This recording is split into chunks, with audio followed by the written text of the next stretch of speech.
In February 1959, 9 experienced hikers walked into the frozen Ural Mountains and never came out. When search teams found their tent weeks later, it had been slashed open from the inside. The hikers were scattered across the snow, some barefoot, some missing their eyes and tongues, with internal injuries like they had been hit by a car. 60 years later, we still don't know for sure what killed them. This is the Dyatlov Pass incident. Welcome back to the channel. Today we are diving into one of the most haunting unsolved mysteries of the 20th century. 9 young ski hikers, all students from the Ural Polytechnic Institute, set out on a 2-week expedition. They were strong, experienced, and terrified of nothing. What happened on the night of February 1, 1959, is so strange that it has spawned everything from alien abduction theories to secret weapons tests to the simplest and most terrifying explanation of all.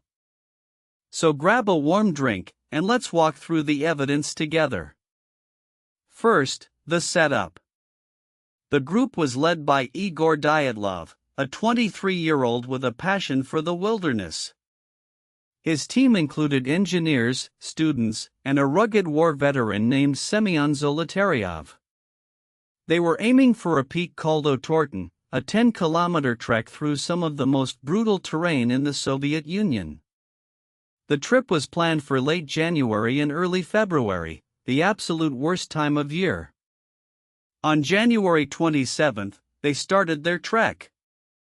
On January 28, one member, Yuri Yudin, turned back early because his knee was giving him trouble. That decision saved his life. He would be the only one of the 10 to survive, and he would spend the rest of his life wondering what he missed. By February 1, the group had deviated from their planned route.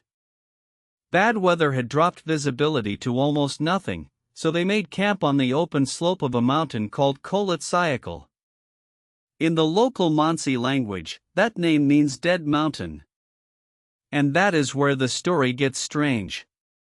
Sometime in the night, something made 9 highly experienced hikers panic. They cut their way out of the back of their tent with knives. They fled into -40-degree weather, wearing only socks, underwear, and light clothing. They left behind their shoes, their food, their warm coats, and their fire-starting equipment. Whatever they saw or heard, it convinced them that staying in the tent was worse than freezing to death outside. Now let's talk about what the searchers found. The first 2 bodies were discovered at the edge of the forest, near a small fire, barefoot and nearly naked. Up in a tree, branches were broken as high as 5 meters up, as if someone had climbed to look for something. 3 more bodies were found scattered up the slope, in positions that looked like they were trying to get back to the tent. But the real horror was in the ravine. The last 4 hikers were found buried under 4 meters of snow. 2 of them had massive chest trauma, injuries so severe they were compared to the force of a car crash. 1 had a fractured skull. And here's the detail that launched 1,000 theories. 1 woman's tongue was missing. Another person's eyes were gone. There were no signs of a struggle, no animal tracks, no footprints other than the hiker's own. The official investigation was closed after just 3 months, with the baffling verdict that the hikers died from a compelling natural force that the investigators could not determine.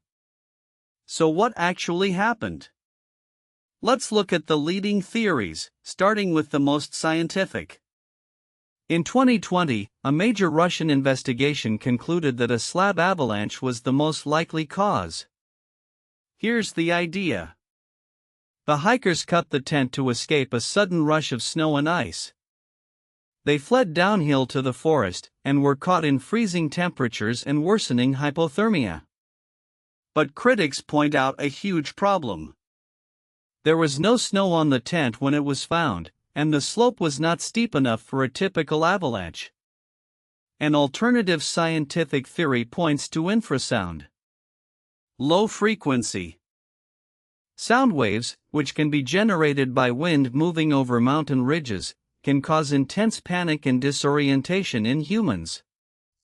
The hikers may have heard a terrifying, inaudible hum and fled in a state of irrational fear, a reaction that matches the autopsy evidence surprisingly well.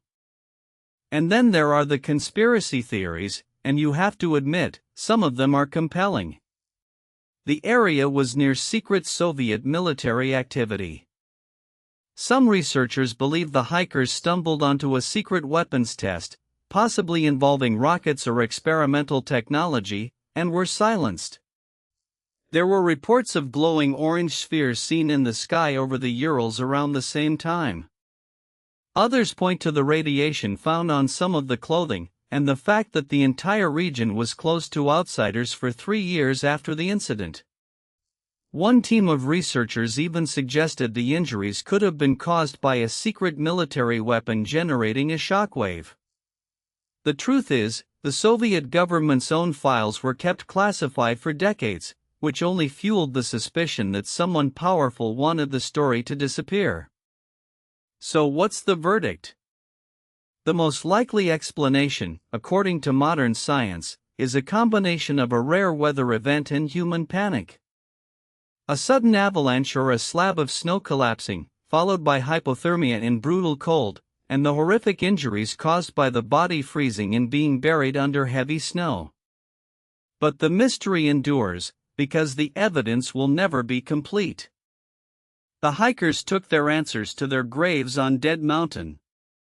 If you found this story as fascinating as we do, smash the like button and subscribe so you don't miss our next deep dive into the world's greatest unsolved mysteries.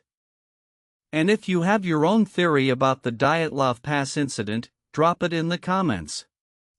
We read every single one. Thanks for watching, and I'll see you in the next video.